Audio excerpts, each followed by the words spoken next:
Seigneur vient nous provoquer dans notre dimanche. Souvent, nous disons que c'est le jour du repos et que le 7e jour, d'ailleurs, c'est le jour du repos. Dieu s'est lui-même reposé. Donc apparemment, il ne fait rien. Donc le jour du repos, on ne fait rien. Et le Seigneur nous rappelle, par le prophète Amos, que nous devons être disponibles et aussi chercher à glorifier son nom.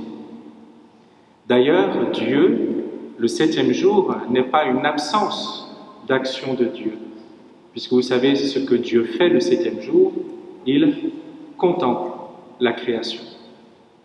Donc la contemplation n'est pas l'absence d'action, mais au contraire l'ouverture de son cœur, de son regard à l'action de grâce. Et c'est ce que vous faites ce matin en venant ici à la messe, puisque Eucharistie veut dire action de grâce. Rendre grâce au Seigneur pour la vie qu'il nous donne, pour la vie de notre vie personnelle, la vie de notre paroisse et la vie du monde ainsi que celle de l'Église.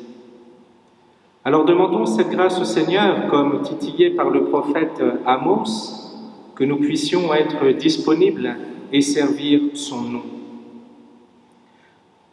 Il y aura un désastre pour Israël parce qu'ils se sont repliés sur leur propre confort. Ils n'ont pas recherché la présence du Dieu d'Israël. Nous-mêmes, prions bien pour que nous puissions toujours, chaque jour, chercher la présence de notre Seigneur. Que nos activités, nos occupations, nos loisirs ne nous empêchent pas de chercher le nom de notre Seigneur ou ne nous éloignent pas du nom du Seigneur. Ainsi, nous pouvons comprendre la deuxième lecture que nous recevons de la part de saint Paul à Timothée. Toi, homme de Dieu, homme, femme de Dieu, c'est les deux, recherche la justice, la piété, la foi, la charité, la persévérance et la douceur.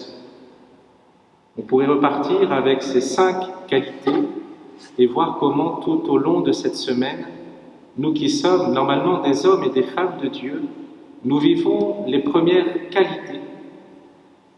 La justice, rendre à chacun ce qui lui est dû. La piété, rendre à Dieu ce qui lui est dû par la prière.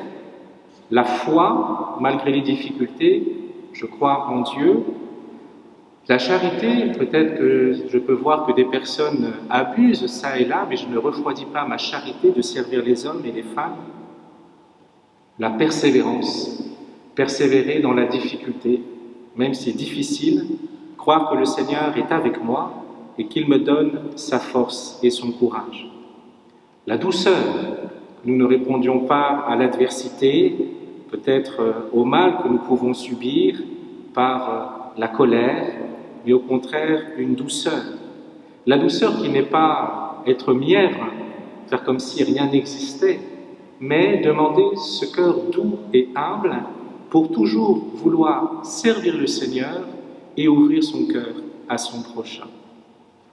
Alors, en ce temps, je vais dire, de rentrée paroissiale, avec ces 5 qualités, peut-être voir aussi comment nous pourrions servir notre paroisse, notre communauté locale, à travers ces qualités pour porter la justice, la foi, la persévérance, la charité. C'est cela mener le bon combat dont parle saint Paul pour s'emparer de la présence du Christ. Et avec ces qualités, avec l'attention à notre Seigneur, nous pourrons ouvrir notre cœur aux pauvres qui nous appellent. Non pas simplement la pauvreté matérielle, mais aussi la pauvreté spirituelle. Aussi, comme on dit aujourd'hui, la pauvreté psychologique. On sait bien, par exemple, des personnes qui se sentent isolées, seules, abandonnées. C'est une pauvreté aussi à laquelle nous devons faire attention, et moi, le premier. Donc, demandons pardon au Seigneur lorsque parfois j'ai fermé mon cœur à ses appels, lorsque nous fermons notre cœur à son appel, pour que nous puissions non pas servir la pauvreté, mais servir celui qui est riche et qui nous invite à faire de même comme le Christ nous y invite.